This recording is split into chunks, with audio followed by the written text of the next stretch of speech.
మనందరము ఎప్పుడు అనుకుంటుంటాం, రాజకీయాల్లో నేను అనేక సార్లు ఓట్లు అడగడానికి పోయాను, నా కోసం పోయాను, ఇతరుల కోసం కానీ ఓట్లు అడగడానికి పోయినప్పుడు ముస్లిం పెద్దలు కావచ్చు, యువత కావచ్చు, మహిళలు కావచ్చు, ఏమయ్యా ఓట్లప్పుడైనా మేము గుర్తొచ్చేది, మమ్మల్ని ఎప్పుడు ఓట్ బ్యాంక్ గానే వాడుకుంటున్నారు, మాకు ఎప్పుడైనా ఏమైనా చేస్తున్నారా, అందరితో సమానంగా మాకు పెన్షన్ ఇస్తున్నారు, అందరికి ఇచ్చినట్టుగా ఇస్తున్నారు, మాకేమి ఇస్తున్నారని అడిగారు. ఈరోజు రాష్ట్రం మొత్తం ఈ నెల్లూరు వైపు చూస్తుంది.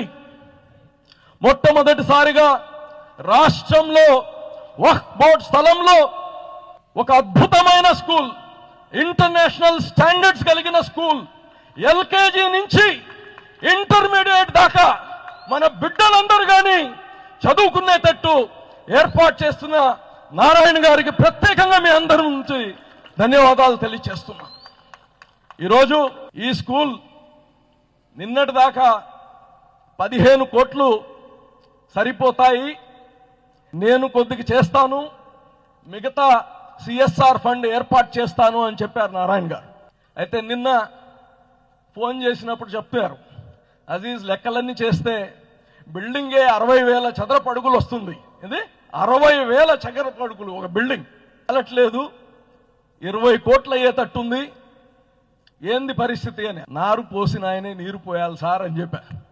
ఇది నారు పోసిన ఆయనే నీరు పోయాలని చెప్పాను, అంతే అంటావు అన్నారు. అవును సార్, సరే ఆ 20 కోట్లు ఏదో నేను తంటాలు పడతానని చెప్పారు. ఒకసారి గట్టిగా ఇది మేము డయాస్ పైన కొంతమంది రాజకీయ నాయకులున్నా ఈ కార్యక్రమం బిడ్డల భవిష్యత్, పేద బిడ్డల భవిష్యత్తు. ఈరోజు విద్యతో ఒకటే పేదరికం పోతుంది.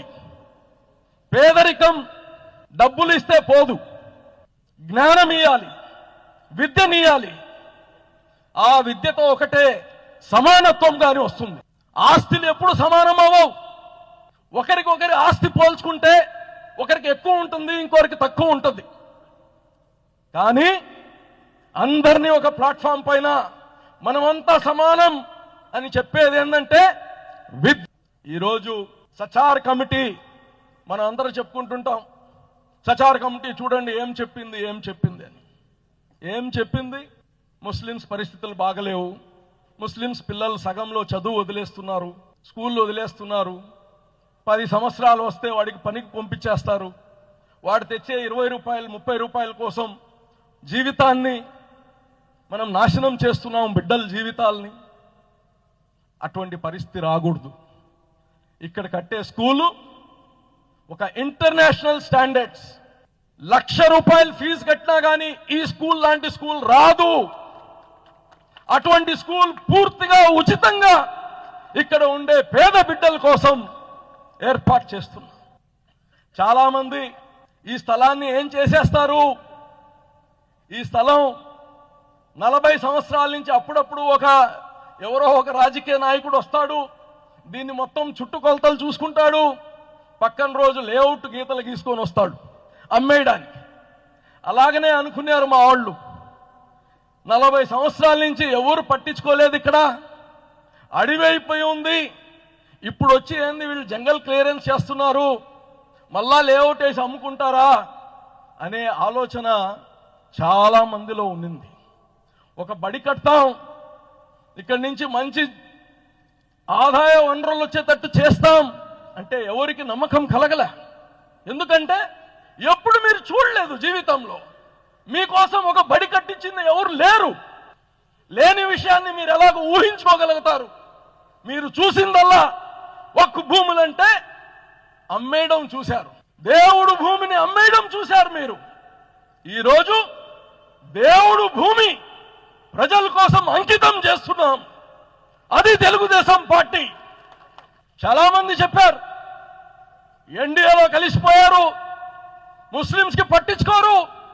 ఈరోజు ఒక చిన్న మాట చెప్తా, మాతో పాటు ఉండే సోదరులు కానీ అనేక సార్లు చెప్పారు, ఉమ్మీద్ పోర్టల్ వచ్చేసింది, ఒక కొత్త అమెండ్మెంట్ వచ్చేసింది, ఈ అమెండ్మెంట్ వస్తే మన ఆస్తులు పోతాయి.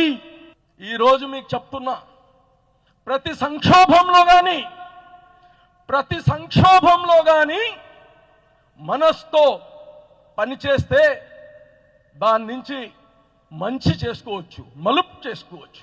ఈరోజు ఇదే ఒక అమెండ్మెంట్ యాక్ట్ రాకముందు 60,000 ఎకరాలు ఉన్న వక్ఫ్ బోర్డుకి ఈ ఉమ్మీద్ యాక్ట్ వచ్చిన తర్వాత రాత్రింపగుళ్ళు కష్టపడి ఎక్కడ ఉంది, ఏ ఊర్లో ఉంది, ఆర్ఎస్ఆర్ లో ఉందా, ఇనాం రిజిస్టర్ లో ఉన్నాయా మన భూములు, ఇవన్నీ ఎతికిన తర్వాత అప్లోడ్ చేసిన తర్వాత ఈరోజు 65,000 ఎకరాలు కాదు, 81,000 ఎకరాలు ఈరోజు మీకు సమాజానికి ఈరోజు అందించామని కానీ తెలియచేస్తున్నా.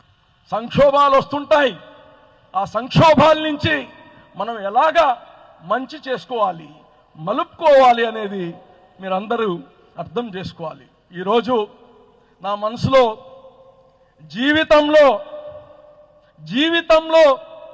ఎన్నో అభివృద్ధి పనులు చేశాను. మంత్రి నారాయణ గారి యొక్క ఆధ్వర్యంలో నేను మేయర్గా ఉండి బహుశా చరిత్రలో ఇంకా ఎవరు నెల్లూరులో చేయలేరు 5,000 కోట్ల రూపాయలకి అభివృద్ధి చేసే అదృష్టం నాకు వచ్చింది ఈ నగర ప్రజలకి. అయితే దానికన్నా 100 రెట్లు సంతోషంగా ఉంది ఈరోజు. మంత్రి గారు, జీవితంలో మీ రుణం బహుశా ఎప్పుడు తీర్చుకోలేను నేను.